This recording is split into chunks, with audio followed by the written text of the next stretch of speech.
إن الحمد لله نحمده ونستعينه ونستغفره ونعوذ بالله من شرور أنفسنا ومن سيئات أعمالنا من يهده الله فلا مضل له ومن يضلل فلا هادي له وأشهد أن لا إله إلا الله وحده لا شريك له وأشهد أن محمدا عبده ورسوله يا أيها الذين آمنوا اتقوا الله حق تقاته ولا تموتن إلا وأنتم مسلمون.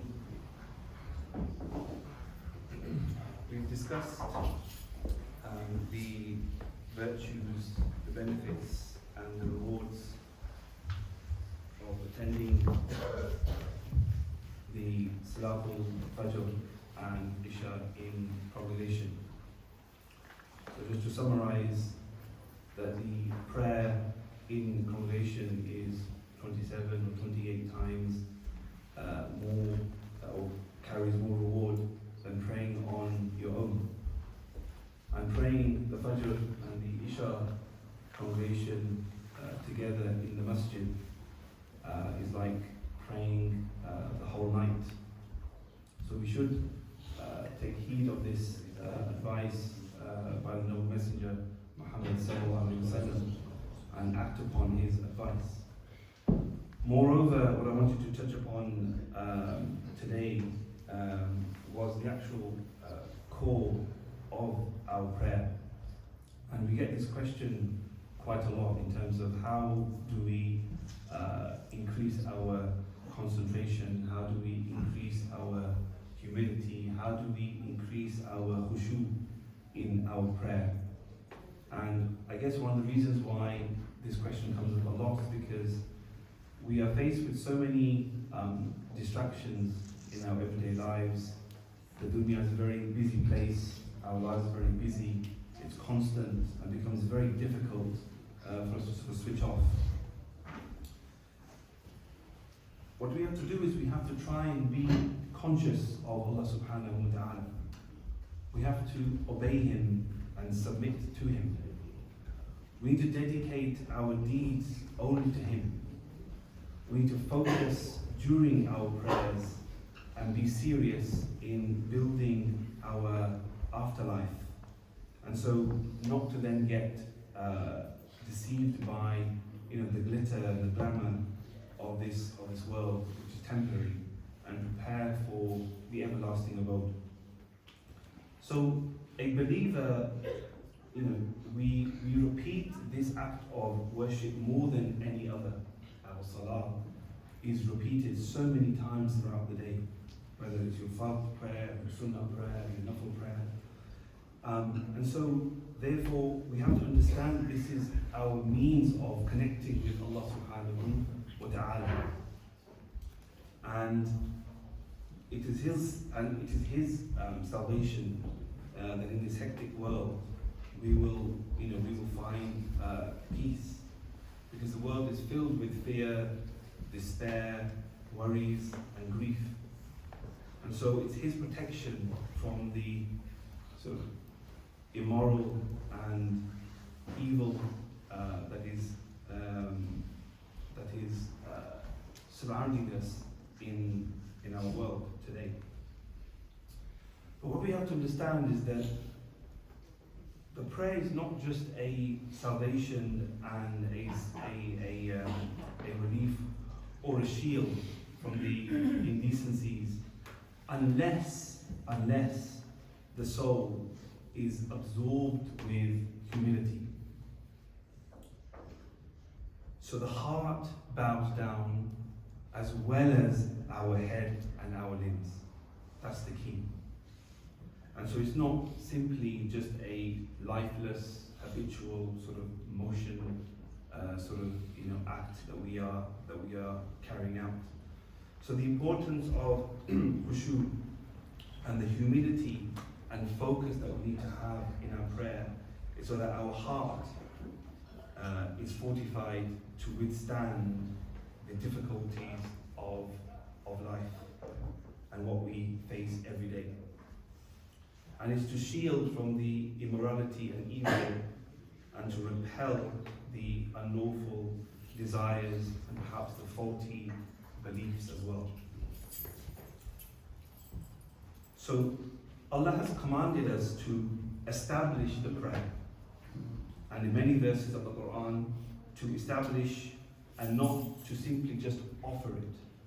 So you can stand and you can do the motions and so you offered it, but have you actually established the prayer? So this means that we have to strive to fulfill the requirements of the prayer, its pillars, what's mandatory, what's recommended. And so the humility and the focus of the heart during it is of utmost importance. So the prayer is not considered to be established unless we have these aspects. In the Quran, Allah subhanahu wa ta'ala says that we seek help in His patience and prayer, and truly it is an extremely heavy and hard, except for those with khushu. وَاسْتَعِينُوا بِالصَّبْرِ وَالصَّلَاةِ وَإِنَّهَا لَكَبِيرَةً إِلَّا عَلَى الْخَاشِعِينَ. So the focus and the humility in the prayer, it's not optional for the believer. It's mandatory. It's needed in the prayer. So therefore this verse in the glorious Quran, it includes the criticism of those who don't have humility and don't have focus in their prayers. And so there is blame and reproach is for the ones who leave this obligation. Therefore, it is established by another verse in the Quran, قَدْ أَفْلَحَ الْمُؤْمِنُونَ الَّذِينَ هُمْ فِي صَلَاتِهِمْ خَاشِعُونَ, in Surah Mu'minun, that successful indeed are the believers, those who offer their prayers with all of the solemnity and full submissiveness. So, and then after this verse, Allah subhanahu wa ta'ala, He mentions a set of characteristics for the believers, and then in conclusion, the verse is أُولَٰئِكَ هُمُ الْوَارِثُونَ الَّذِينَ يَرِثُونَ الْفِرْدَوْسَ هُمْ فِيهَا خَالِدُونَ. So these are indeed the inheritors, who shall inherit what? Inherit Jannatul Firdaus, paradise, and they shall dwell therein forever. So therefore Allah subhanahu wa ta'ala, He is informing us of the people that will inherit the Firdaus, the paradise. So these are the people who will fulfill the actual obligations of the prayer. Therefore, the khushu in the prayer is absolutely a must, and it's a mandatory requirement. And it requires tranquility, it requires humility, and it requires submission and focus throughout the prayer. There's a famous story of a man who came to the masjid, he prayed, and then the Prophet ﷺ, he sent him back and said, "You haven't prayed." He did it again, and the Prophet again said, "You haven't prayed." He repeated it again, and the Prophet said, "You haven't prayed." And it's because of the hurried actions of the prayer. There was no tranquility there. There was no calmness in the prayer. There was no humility or submission in the prayer.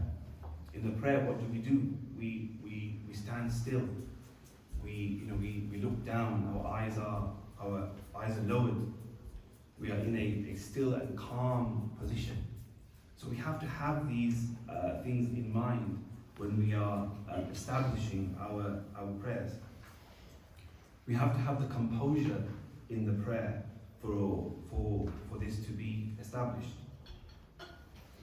So therefore, if we do not have this composure, we do not have this khushu in our bowing, in our prostration, then this is in fact going to be counted against us. May Allah subhanahu wa ta'ala protect us. And it's disobeying the order of Allah subhanahu wa ta'ala. Yes, you are offering the prayer, but you're not establishing the prayer.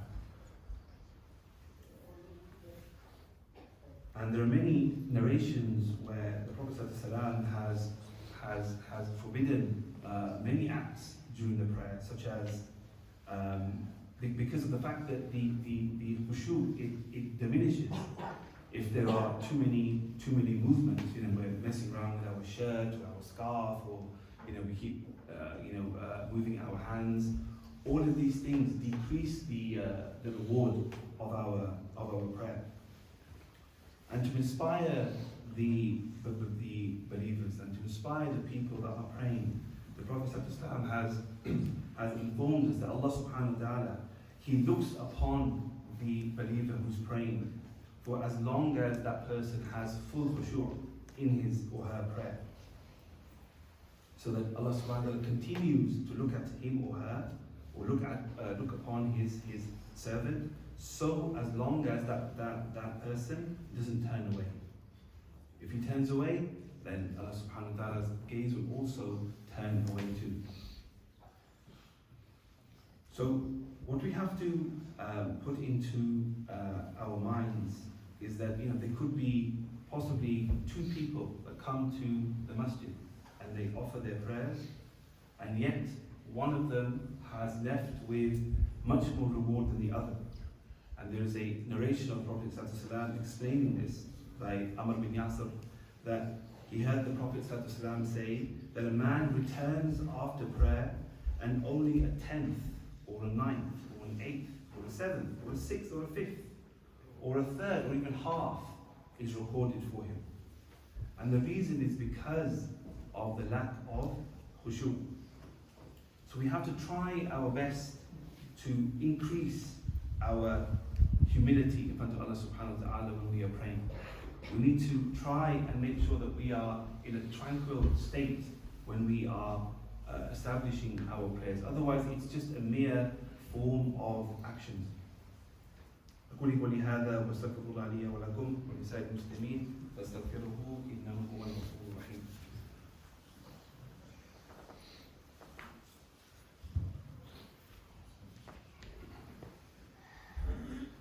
بسم الله والحمد لله والصلاة والسلام على رسول الله صلى الله عليه وسلم.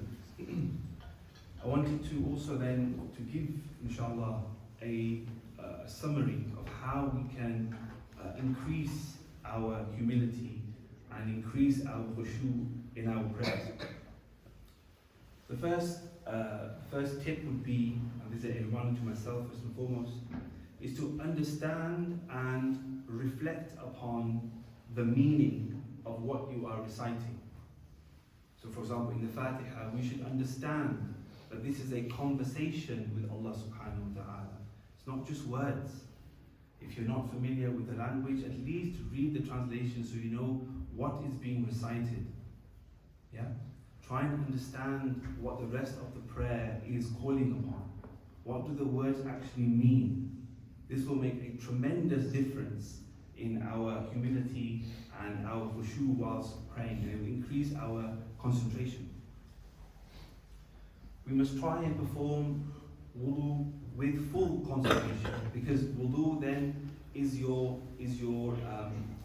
prerequisite for your prayer. And if you make your wudu well with full concentration, you will find that you have that same state of mind going into the prayer. But if you rush your wudu and you rush into the prayer, then the likelihood is you're going to rush your prayers as well. Try and make some dhikr before the salah. Try and make some dhikr before the salah. So rather than walking down or being in the car and just talking or watching something irrelevant, just make some tasbih, make some dhikr beforehand. Try and get yourself in that mind frame, the fact that you are coming in front of Allah subhanahu wa ta'ala to pray to Him in His house. And if you're praying at home, the same thing. Make some dhikr beforehand. Get yourself in that mental state. Okay? If you had a meeting with your boss or for work, I'm sure you'll have you prepare. You would wear nice clothes, you would wear some perfume, you would prepare in terms of what questions might be asked or whatever you're going to discuss. It's about preparation. You wouldn't go into the meeting without being prepared. And this is a meeting with your Lord. So try and have that in your mind, so you've got presence of mind in terms of what you're about to perform. Try and understand the words of the adhan. And that's what the adhan is there for. The adhan is there to cut off to cut off the dunya.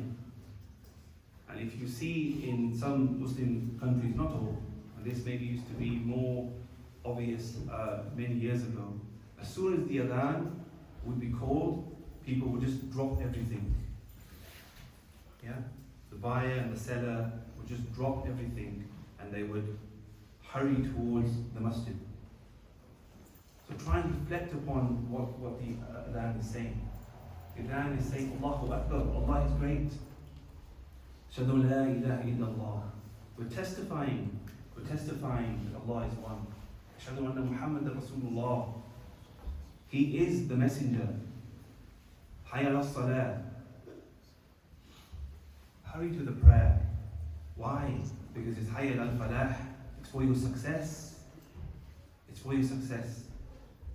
And then the Fajr prayer, the additional as-salatu khayrun min an-nawm, because it's better than sleep. How many of us come to Fajr? It's difficult, isn't it? But the rewards are great. So make that effort. Getting out of bed, coming to the masjid, and then coming here to pray for Isha. As I said, we've recorded as you being in the worship of Allah all night. Pray your sunnah or your nafil slowly before the fard. Again, it's that mindset. If you start off slowly, you'll be in the same mindset, same speed. You'll then pray your fard salah as well. So if you're praying your sunnah really quickly, your nafil quickly, you'll be in that same mode when it comes to praying. Knowing that Allah subhanahu wa ta'ala is watching you, being aware that He is watching over you. He is the all-aware. And this is perhaps, the next one is perhaps the most important one maybe, is that pray as if it is your last salah. Pray as if it is your last salah. Have that in your mind. There is absolutely no guarantee that any of us will live the next breath or not. May Allah subhanahu wa ta'ala preserve us all. But there's no guarantee, is there? There is no guarantee. So, if this was your last prayer, wouldn't you want this prayer to be accepted? Wouldn't you want this prayer to be of the highest quality? Wouldn't you want this conversation with Allah subhanahu wa ta'ala to be a good one? And not one which is, filled with poor concentration and, just sort of done the actions and there's just no communication there. We don't want that.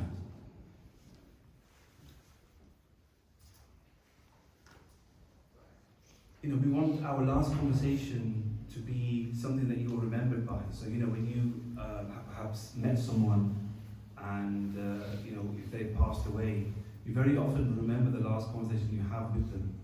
And just reminds me if that conversation wasn't very good or you had an argument, you're going to regret that for the rest of your life. This is the same thing. This is a conversation with Allah subhanahu wa ta'ala.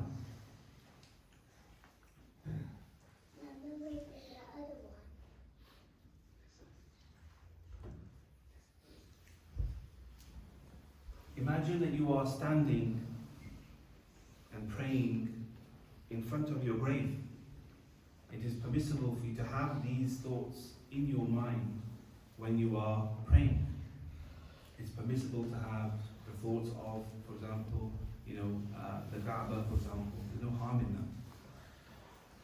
Think and reflect on Allah subhanahu wa ta'ala. It's permissible to close your eyes for a short period of time and then it's better for you to open.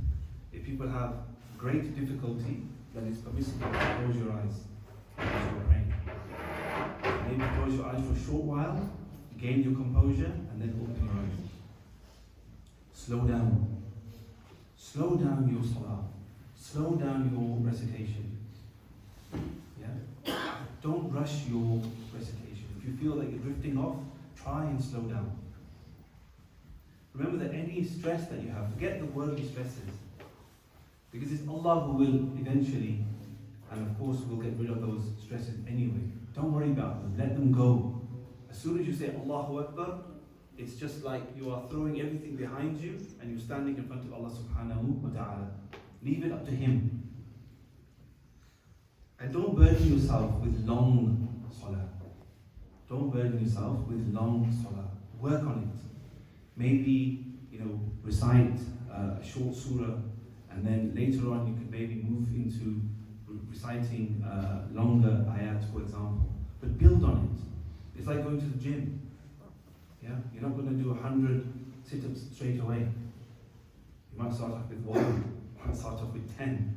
You build it up slowly, and as your strength increases, you can then increase the amount of time that you can spend in your salah.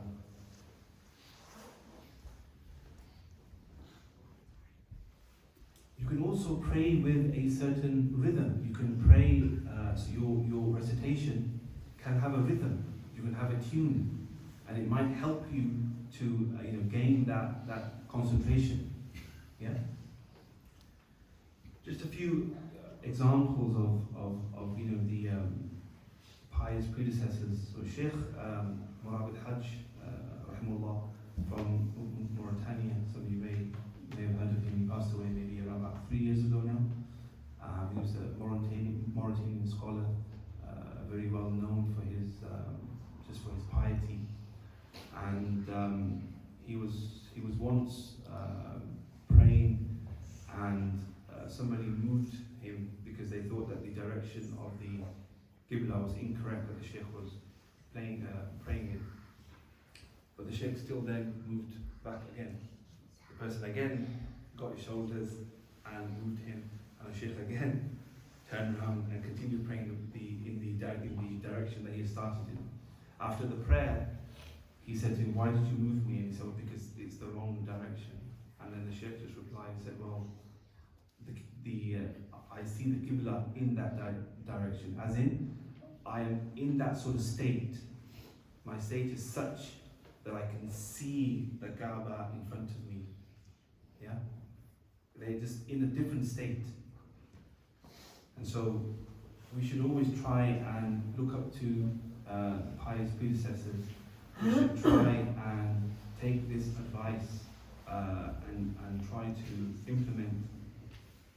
We ask Allah subhanahu wa ta'ala that He makes us all people of salah, and that He makes us people who concentrate in salah.